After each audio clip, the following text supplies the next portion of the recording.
mga par, magandang araw sa inyong lahat mga par. Sumasakit na yung balakang ko dito mga par sa kakabuhat ng mga bakal-bakal.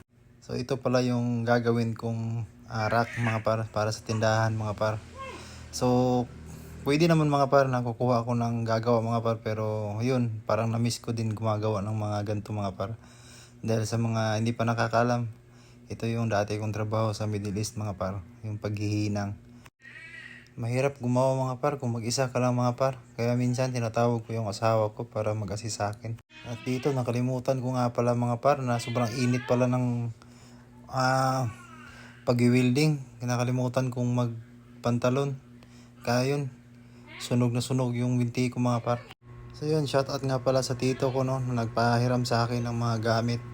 So balak ko naman sanang bibili mga par, kaso sabi ng tito ko, may mga gamit naman siya, tsaka ka nabibili kung pag-uwi mo, pagbalik mo. So yun na nga mga par, naabutan, hindi kinaya nung gabi nun mga par, hindi ko natapos mga par. So ayun, kinabukasan mga par, nagpatulong na ako sa papa ko para ikabit na yung mga nahinang ko kagabi. Ayun, shoutout nga pala sa papa ko, si Edelberto Mamolo. Ayun oh. Ayan, parang gangster yan mga par, pero takot na takot yan sa mga ganyang mga umiilaw na mga machine mga par, lalo na pag mga nagka-cutting. At yun mga par, tinutulungan niya ako na ituwid yung mga kabilya na ng baluktot.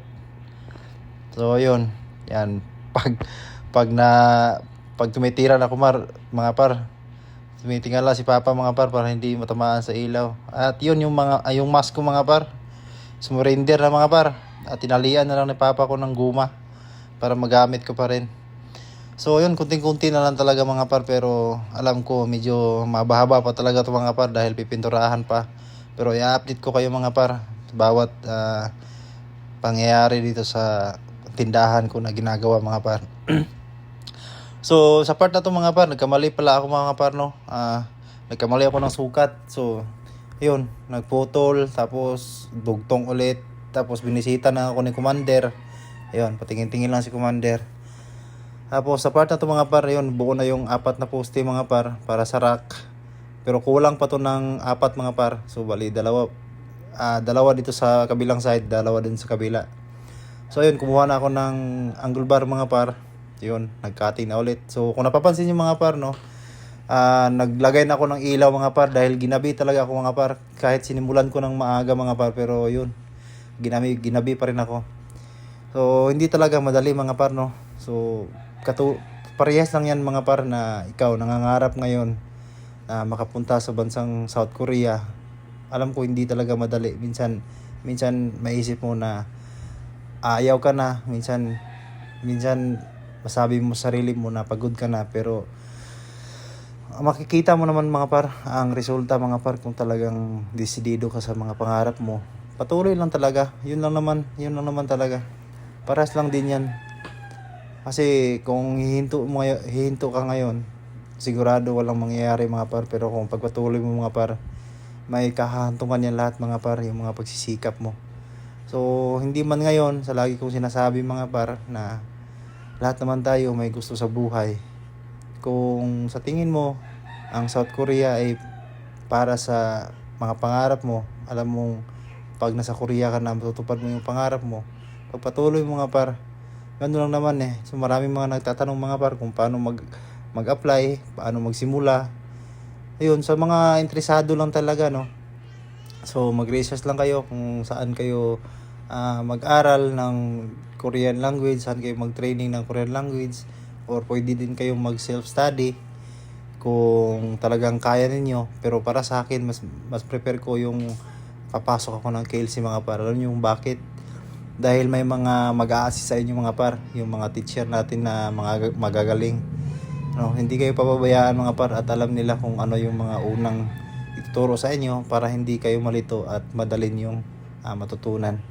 So sa mga hindi pa nakakaalam no, kung gusto niyo mag South Korea, so kailangan niyo munang dumaan or mag-exam. So before ang exam, kailangan niyo munang mag-aral. Either self-study kayo or papasok kayo ng KLC. So pagkatapos yung mag-aral, isang buwan lang yan mga par. So nasa 7,000 to 10,000 ang isang buwan, depende yan kung saan na KLC kayo papasok mga par. So yun, sa mga gusto mga par, so pagkatapos nyo ng mag-aral, tapos registration, kailangan nyo kasing mag-register yan mga par para makasali kayo sa exam. So yun, pag may exam na mga par, kailangan may pasan yung mga par para makapunta talaga kayo ng South Korea mga par. So pagkatapos ng exam mga par, so no, mag-aral kayo ng Korean language, tapos i-exam kayo. Tapos pag pumasa kayo ng exam, yun, ano na mga par, proceed na yan sa mga medical mga par. So sana mga par, no, hindi kayo mapagod mga par. So yun mga par, sana pagpatuloy niyo yung mga pangarap niyo mga par. So shoutout nga pala sa mga bago kong subscriber, tsaka yung mga nagko-comment doon. Na-appreciate ko yung mga comment niyo doon mga par. Lalo na sa YouTube channel natin. So maraming salamat mga par. Fighting lang palagi mga par, no. So yun. Magandang gabi mga par. Tapos sana panoorin nyo din yung part 2, part 3 nitong vlog natin mga par, dahil hindi pa to tapos mga par. At sana hindi kayo magsawang sumusuporta sa akin mga par.